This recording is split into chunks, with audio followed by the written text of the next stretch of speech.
duris tahe amma akka bilisoomnu hin fedhan gonkumaa.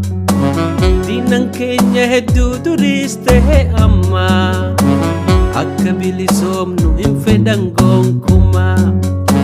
Callifnee yoo teenye akka dur sobamaa ammaas nu fe'achuuf isaan qophaa'umaa.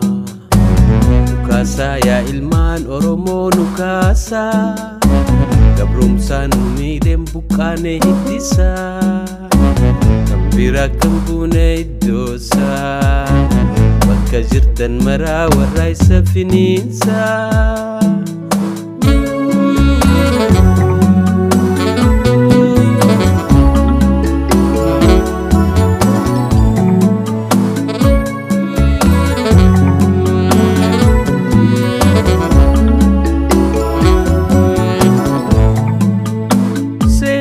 Bara dibbaa wanni nu barsifte diinan nuun firoomu hogguutti jallatte.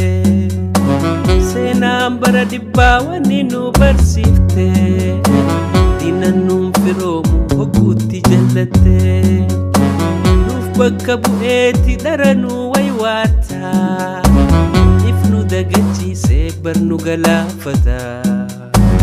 Nukaasaa yaa ilmaan Oromoo nukaasaa gabrumsaan nu miidheen buqqaane hittisaa kan bira kan buune iddoosaa bakka jirtan maraa warra isa finiinsaa.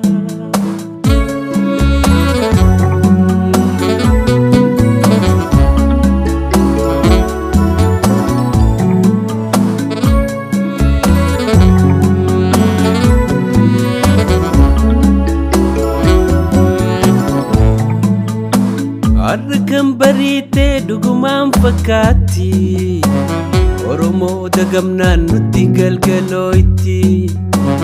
Arkan bariitee dhugumaan fakkaatti Oromoo dagamnaan nutti galgalooyti.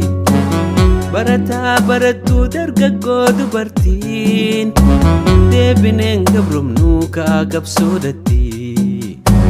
Nukaasaa yaa ilmaan Oromoo nukaasaa gabrumsaan nu miidheen buqqaane hittisaa kan bira kan buune iddoosaa bakka jirtan maraa warra isa finiinsaa.